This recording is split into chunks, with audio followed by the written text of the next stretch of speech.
Ya, kita doa. Bapa di surga, terima kasih Yesus, pujilah namamu, hanya Engkau yang ditinggikan. Dalam namamu kami berdoa. Amin.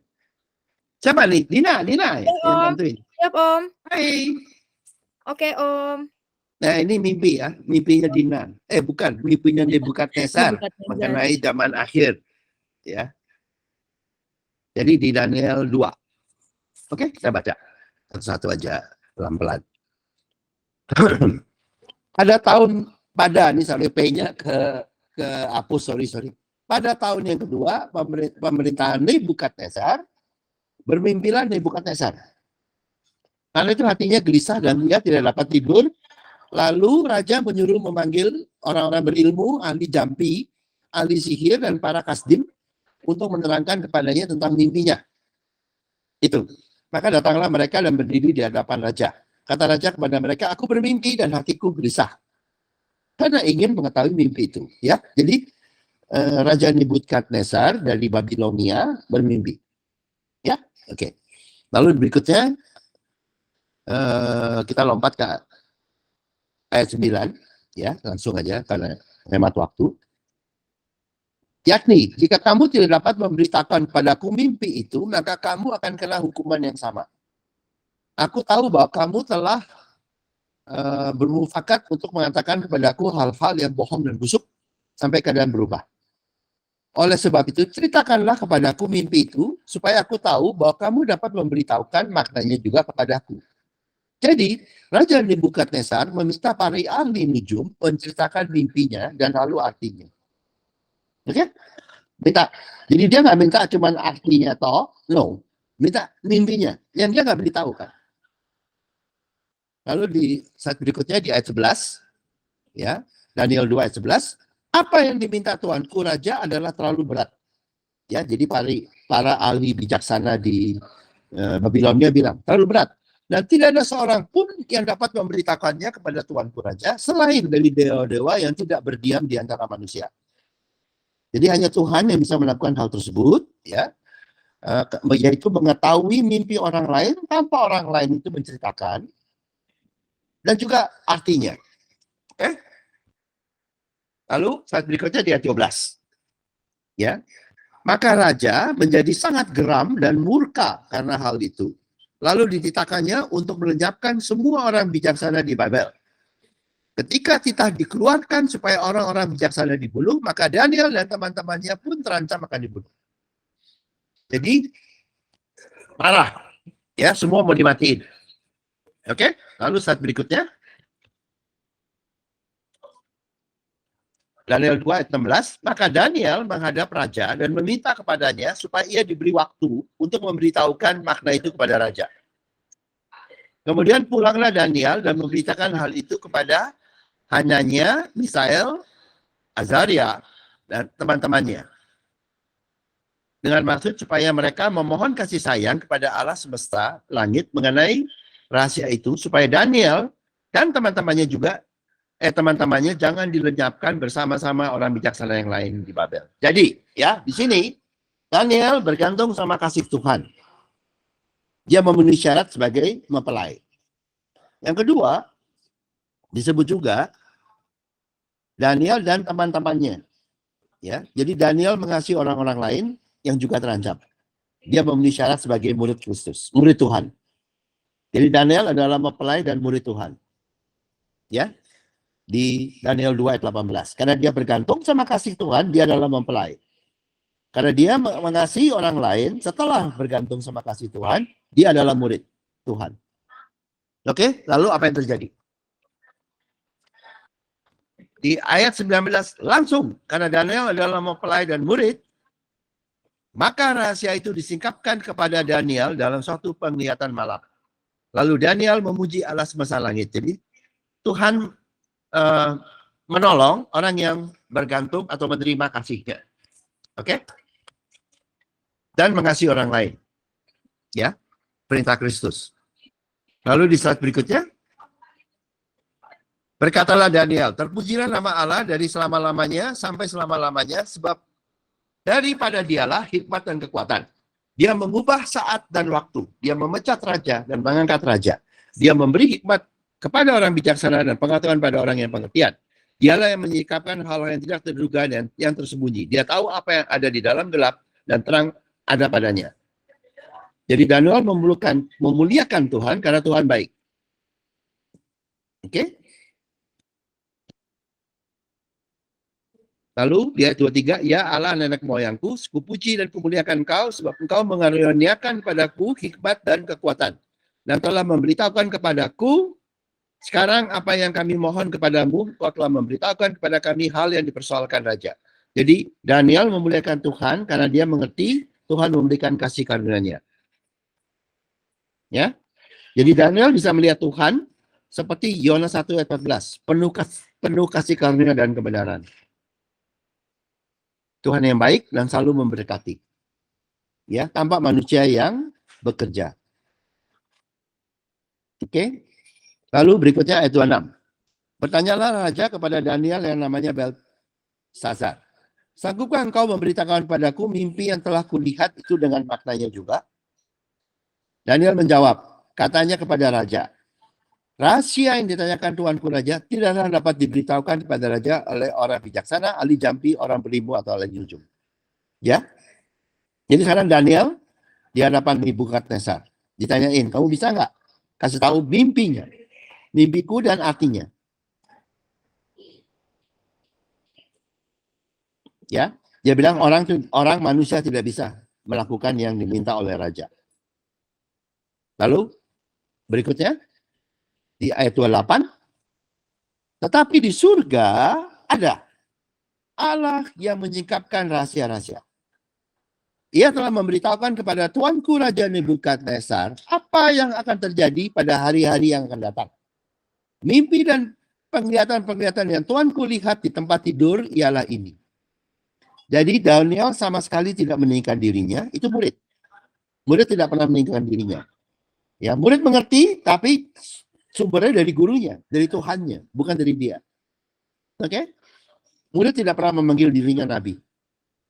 Atau apa yang seperti orang-orang aneh di gereja hari ini lakukan. Itu bukan murid. Murid tidak pernah begitu. Dia tidak meninggikan dirinya. Lalu, murid itu mengerti. Ya. Dan dalam hal ini, kan mengerti yang diberikan oleh Tuhan. Dan Daniel mengerti apa yang Tuhan rencanakan. Yaitu Tuhan ingin memberikan hikmat atau memberkati Nebukadnezar untuk mengetahui hal yang akan masa depan. Ya.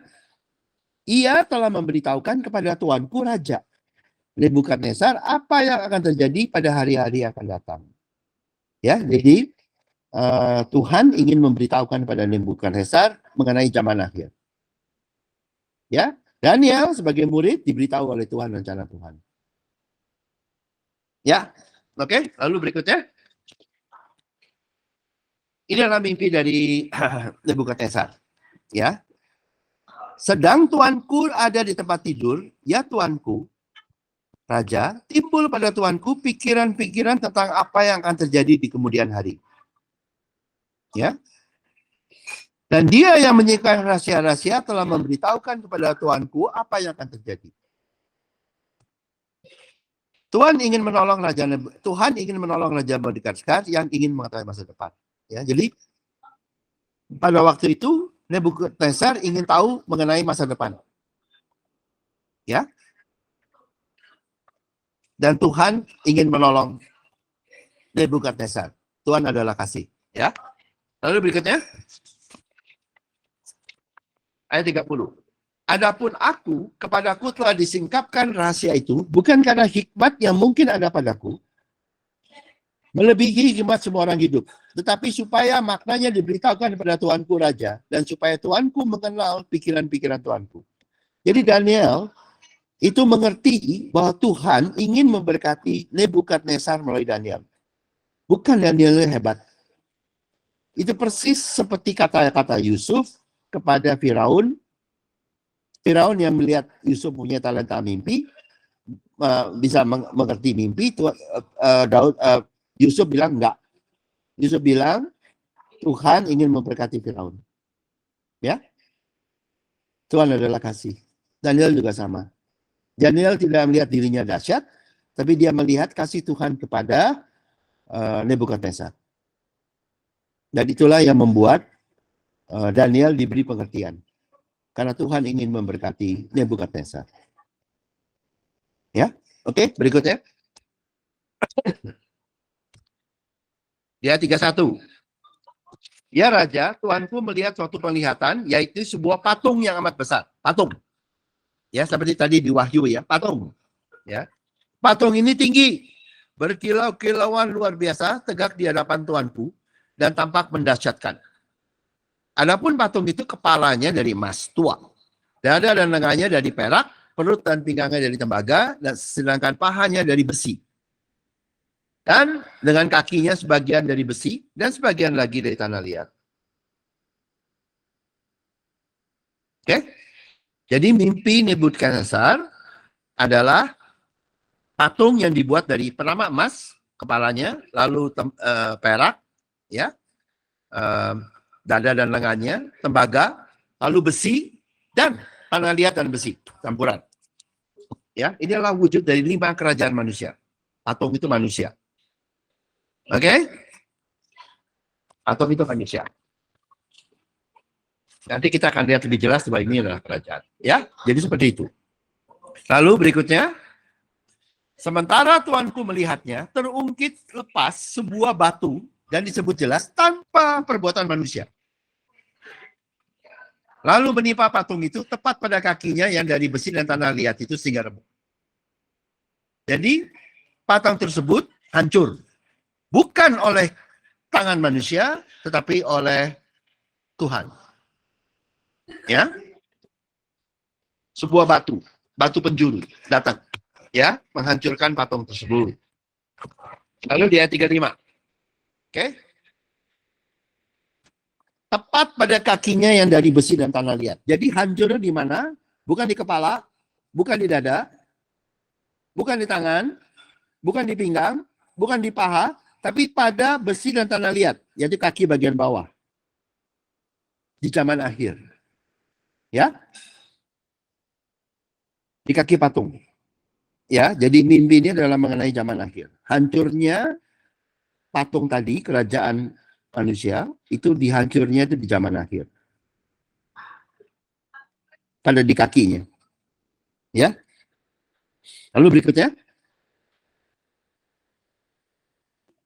Dan pada waktu itu ya, dan maka dengan sekaligus diremukkannya juga besi, tanah liat, tembaga, perak, dan emas itu. Dan semuanya menjadi seperti sekam di tempat mengirikan pada musim panas. Debu. Lalu angin mengembuskannya. Sehingga tidak ada bekas-bekas yang ditemukan. Jadi pada zaman akhir nanti, pada waktunya, kerajaan manusia habis semua. Sampai tidak kelihatan sama sekali. Tapi batu yang menimpa patung itu menjadi gunung besar yang memenuhi seluruh bumi. Jadi, artinya apa? Yaitu kehancuran patung adalah nubuatan mengenai kehancuran seluruh kerajaan manusia. Dan batu menjadi gunung. Ya, gunung batu. Tuhan adalah gunung batuku. Kerajaan surga, ya. Kerajaan Tuhan, kerajaan Kristus akan memenuhi bumi. Ya. Seluruh bumi. Bukan surga ya, bukan di surga di atas. Bumi. Datanglah kerajaanmu. Ya. Jadilah kehendakmu di bumi seperti di surga. Ya. Inilah nubuatan kerajaan Allah di seluruh bumi. Termasuk di atas Israel yang paling menolak. Oke? Dan seluruhnya dihancurkan. Yang lain. Hanya ada satu kerajaan. Kerajaan Allah. Nggak ada lagi kerajaan sinode. Nggak ada lagi kerajaan manusia. Nggak ada lagi kerajaan agamawi. Nggak ada lagi kerajaan nabi palsu. Nggak ada. Iblis. Nggak ada. Semua. Ya. Tapi yang di sini adalah yang kerajaan manusia. Yang dikasih lihat dihancurkan. Lalu berikutnya. Di ayat 36. Itulah mimpi Tuanku dan sekarang maknanya akan kami katakan kepada Tuanku Raja. Jadi sekarang Daniel akan menyampaikan sebagai murid Tuhan yang sudah dikasih pengertian akan menyampaikan makna dari mimpi tadi. Ya. Arti apa yang akan terjadi di zaman akhir masa depan. Oke? Sudah ayat 36. Lalu ayat 37. Ya. Ya Tuanku Raja, saya Raja segala Raja, yang kepadanya oleh Allah semesta alam telah diberikan kerajaan, kuasa, dan kemuliaan dan kemuliaan. Dan yang ke dalam tangannya telah diserahkannya anak-anak manusia dimanapun mereka berada, binatang-binatang di padang dan burung-burung di udara yang dibuatnya menjadi kuasa atas semuanya. Tuanku lah kepala yang dari emas itu. Ya, jadi makna mimpi ini satu, emas itu adalah kerajaan Babilonia. Ya, dan di zaman Nebukadnezar kedua, ya ini sebenarnya yang kedua, ini yang the Great ya, Nebukadnezar the Great ya, itu adalah tahun 605 sampai 502 sebelum Masehi, sebelum Kristus, SM, sebelum Masehi. Ya, 605 sampai 562. Itu emas. Kerajaan pertama. Oke? Lalu berikutnya. Ayat 39. Daniel 2 ayat 39. Tetapi sesudah Tuanku akan muncul suatu kerajaan lain. Jadi kerajaan yang beda nih dengan yang Babilonia. Kerajaan, ya, yang beda. Yang kurang besar dari kerajaan Tuanku. Ya. Kemudian suatu kerajaan lagi, yang ini yang ketiga, tembaga. Ya toh? Dari tembaga yang akan berkuasa atas seluruh bumi. Ya. Jadi mimpi yang kedua adalah perak. Ya, dada dan lengan dari perak. Itu adalah kerajaan Persia. 550 sampai 330 sebelum Masehi. Oke? Lalu berikutnya. Kerajaan yang ketiga dari tembaga. Tembaga adalah kerajaan Macedonia. Yunani, Iskandar Agung. 336 sampai 323 sebelum Masehi. Oke? Jadi mendekati semua ke Kristus. Ngerti? Ngerti ya? Ini mendekati ke Kristus. Makanya dari mimpi Nebukadnezar sampai ke Kristus makin dekat. Makanya patungnya itu berapa itu. Ya. Dari zaman Nebukadnezar waktu yang dia mimpi, bukan Nebukadnezar raja pertama di dunia, bukan, tapi dia mimpinya di dia. Jadi dia yang pertama sampai ke Kristus. Oke, ini udah makin dekat. 336 sampai 323 sebelum Masehi. Lalu ayat 40. Sesudah itu akan ada suatu kerajaan yang keempat yang keras seperti besi. Tepat seperti besi yang meremukkan dan menghancurkan segala sesuatu, dan seperti besi yang menghancur lulukan, maka kerajaan ini akan meremukkan dan menghancur lulukan semuanya. Ini besi itu Romawi. Ya, 27 sebelum Masehi sampai 395 setelah Kristus Masehi. Ini Kristus lahir. Oke, yang keempat. Kristus datang di sini. Oke, yang empat. Ya. Lalu berikutnya. Dan ayat 41, Daniel 2 ayat 41. Dan seperti Tuanku lihat, kaki dan jari-jarinya sebagian dari tanah liat tukang periuk. Dan sebagian lagi dari besi. Tukang periuk dan besi. Tanah liat dan besi. Oke? Itu berarti bahwa kerajaan ini terbagi. Ini setelah Romawi ya. Memang kerajaan itu juga keras seperti besi. Seperti Romawi. Sesuai dengan yang Tuanku lihat, besi itu bercampur dengan tanah liat. Oke? Jadi besi dan tukang periuk. Apa ini kerajaan ini? Kerajaan yang kelima itu apa? Oke? Nanti kita lihat di belakang. Lalu berikutnya. Dan dijelaskan lagi di Daniel 2 ayat 42. Tetapi sebagaimana jadi kaki-kaki itu sebagian dari besi dan sebagian lagi dari tanah liat, demikianlah kerajaan itu akan menjadi keras sebagian dan rapuh sebagian. Seperti Tuanku lihat, besi bercampur dengan tanah liat. Itu berarti mereka bercampur oleh perkawinan. Tapi tidak akan merupakan satu kesatuan. Seperti besi tidak dapat bercampur dengan tanah liat. Jadi besi dan tanah liat ini keras, ya disebutnya, dan rapuh sebagian. tidak bersatu. Kerajaan apa ini? Ini zaman akhir ya. Kerajaan apa ini? Dari manusia. Oke.